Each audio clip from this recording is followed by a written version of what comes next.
Sir नमस्ते. नमस्ते. तुमचं नाव आणि पत्ता सांगा ना इथला. माझं नाव विक्रम शाहू सातपुते, राहणार आंबेजोळगे, तालुका जिल्हा उस्मानाबाद. ओके, आपला हा आता डाळिंबाचा प्लॉट आहे. किती झाड आहेत सर? ही 500 झाड आहे सर. 500 झाड आहे पूर्ण.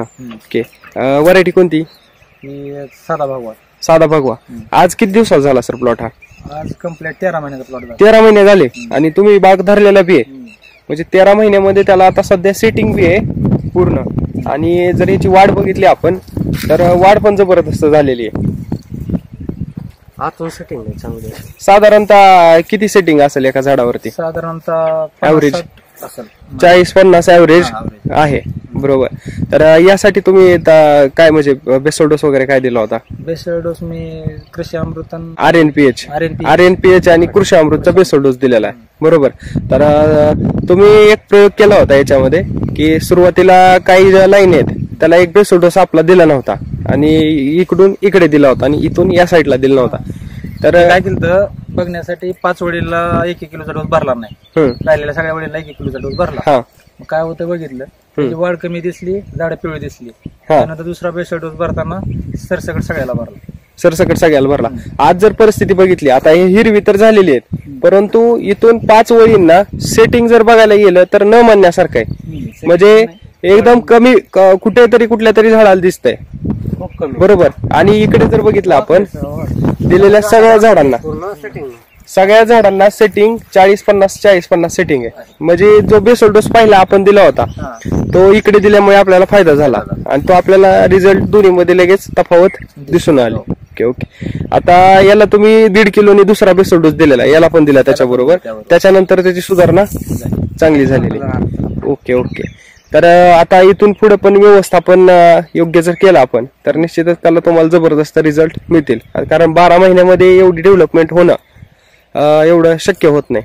आज आपल्या तरी तुमचं शेड्यूल जे आहे ते खूप कमी प्रमाणामध्ये वापरतोय आपण.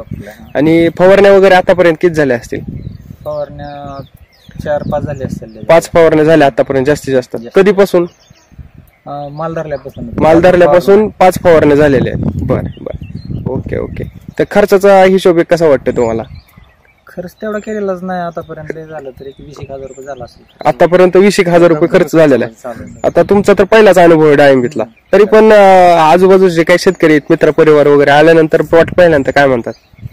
प्लॉट पाहिल्यानंतर मला ते ह्याला मास्तर कुठला ठेवला मास्तर तुम्ही सांगा ना मास्टरची गरज नाही.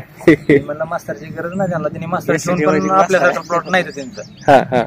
आपल्याला प्लॉट नाही तर मला भरपूर लागलाय. सेटिंग भरपूर आहे त्यांना, पण झाड तशी जिवंत वाटत नाही, चमक नाही. अच्छा, म्हणजे झाड वाळून गेली. पानं जी आहे ना एकदम मोठी अशी पानं बघायला झाडाकडे बघितलं की असं प्रसन्न वाटत नाही तिथे. बर. म्हणजे भरपूर दिसतं पण असं झाडाकडे बघितलं की असं म्हणजे तिकडचं केमिकलची शेती कशी आहे? राम सर बघा नेहमी सांगतात की केमिकलची शेती म्हणजे जीवघेऊन केलेली शेती. म्हणजे आज ना उद्या ते मरणारच आहे. एक तर माती तरी मरते, नाही तर झाडं तरी मरतात केमिकल जर तुम्ही वापरले शेतामध्ये. तर म्हणजे आपण एकंदरीत आता चांगला अनुभव आलेला आहे आपल्याला, रिझल्ट पण जबरदस्त आहेत.